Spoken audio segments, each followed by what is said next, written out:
Good evening and welcome to a new edition of To The Point. Egypt and Turkey. Brother and brother, or a brother and a sister. Two countries that have enjoyed very close ties. Not only on the economic or political front, but more importantly on the people-to-people front. As of late, even Turkish soap operas. Egyptians have been stuck to the screens watching lots of different soap operas, over 200 episodes of each, bringing the two countries closer together by strong cultural and religious similarities.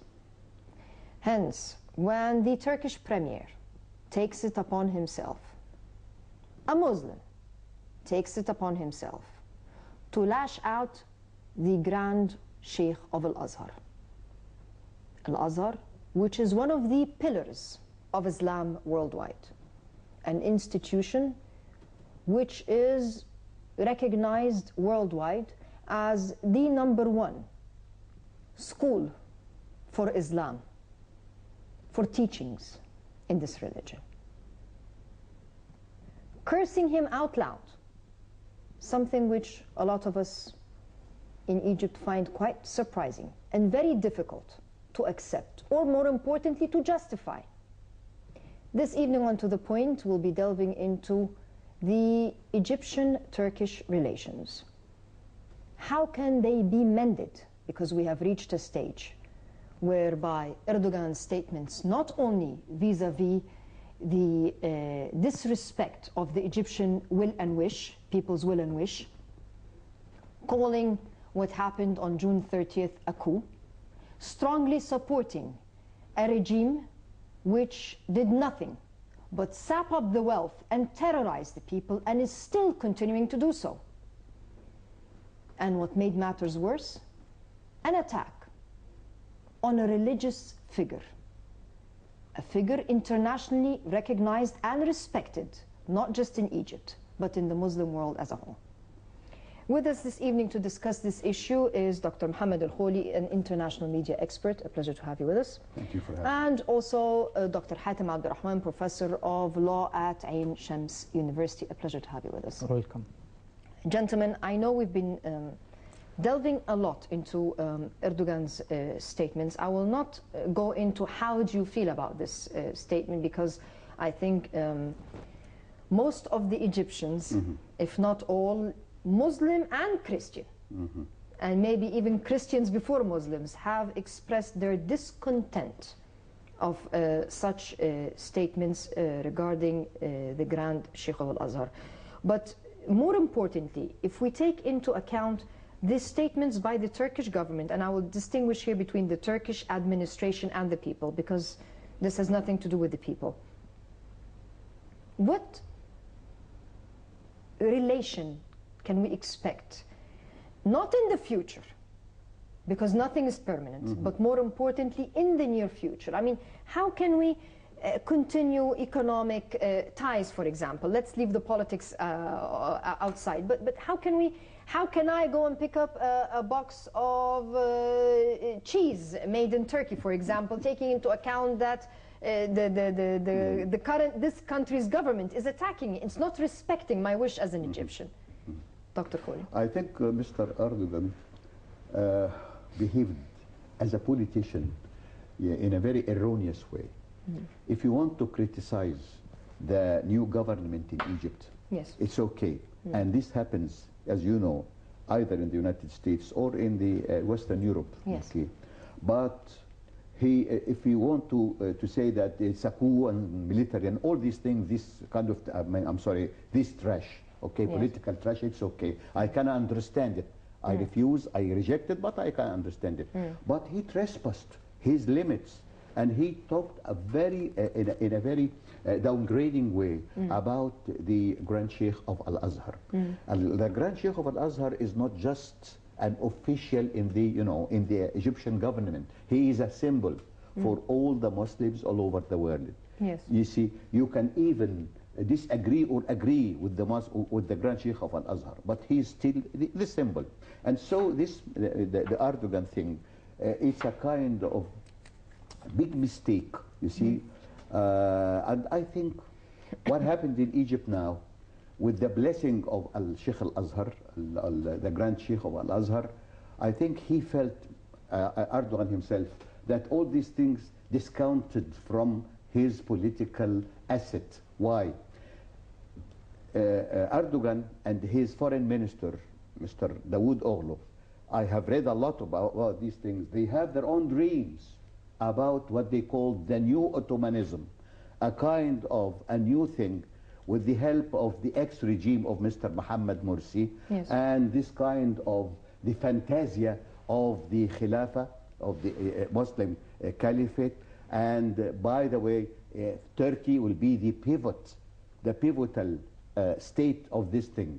It's a kind of a restoration of the fantasia of the Turkish dream, which was quelled in the 20s, and then it was raised, you see, in the 90s after the advent of the political Islam in Turkey. All these things. In the same time, I mean, you don't have to sever the relations with Turkey. You can cool the relations. You can downsize the diplomatic representation. Yes. But as far as this is my opinion, I'm sorry. As far as the economic relations, it involves a lot of jobs for the Egyptian people, Egyptian laborers, a lot of investment, a lot of money, a lot of huge material interest. Keep these things as it is, but keep.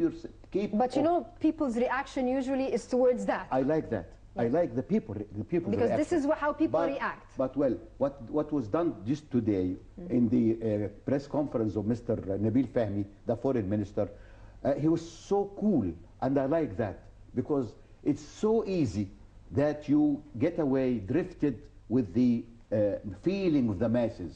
It's very easy to say that tomorrow we will withdraw everything from Ankara and they will expel their representative here. It's easy, but this is not a kind of a political a way of administering things. We have to be very cool. In the same time, we reject everything, you see, but I respect a very positive gesture on the part of the Grand Sheikh. Today, he issued a statement reassuring the Turkish students who are studying in Al-Azhar, telling them, you are most welcome, you are still our brothers and our sons. Please keep quiet and go ahead studying in Al-Azhar. No one will touch you, no one will harm you. And that was something grand. This is Islam as the Grand Sheikh understands. And so I think it's a kind of a cloud, and it will go away, but it will discount the political asset of Erdogan, who tried, when he visited Egypt some months ago, to pose as the new champion of secularism or Islamism in this country. But I think no Egyptian will believe him no more. In the same time, I know that the opposition in Turkey are against him. And I read a lot of statements against what he said. Maybe he wants to reapproach the European Union. Yes, because you know he is standing in front of the doors of the European Union, begging for membership. Yes. Maybe all these things, but well, at the same time, it's a chance to remind ourselves that whatever Ankara does, Ankara is the best friend of our enemy of Israel, and we have to remind ourselves of this thing. You see, and so yes, let's forget about it now. Okay, another issue before we go into the critical one, which is the Constitution, is the alleged release of the former President Hosni Mubarak. Unfortunately, some people, for some kind of a reason, and unfortunately, again, it's intellectual people, who are adamant on misinforming the public by saying that Hosni Mubarak has been released. From a legal perspective, can you explain to our viewers Has he been released? No, he hasn't been acquitted. He is still under trial, and he is still considered an accused before the felonies court for conspiring to kill protesters. And the matter is whether he is in custody or is in house arrest does not make much difference, because he is still, from a legal point of view, still considered as an accused person before the felony criminal court. Why has he been, I mean, he has been released and put under, and it's not house arrest, it's hospital arrest, but yes. he's confined to a certain location. Yes. Why has he been released from the Torah prison facilities? Because this is another issue which people... It is a discretionary power of the judges to determine whether the accused to be still in custody or to be released. The criminal procedural law gives the judges and the court this power to determine whether it is for the best for the justice, whether to stay held in custody or to be under house arrest or whatever is the situation. So it is to the court itself to decide on this issue. I understand. This is not my question. My question is, why has he been released? The timing, because it so happens that the Muslim Brotherhood regime is removed, or Morsi's regime is removed, and a few weeks later Mubarak is released from Torah, and he's put under location arrest, if we can put it that way. Why has he been released from Torah itself? Why now? Maybe the judge or the court has found that it is better for the safety and for the well-being. No, I'm not saying why is he confined. I'm saying why is he out of Torah? Yes, it is. You should ask the court and the judge why he took such a decision. But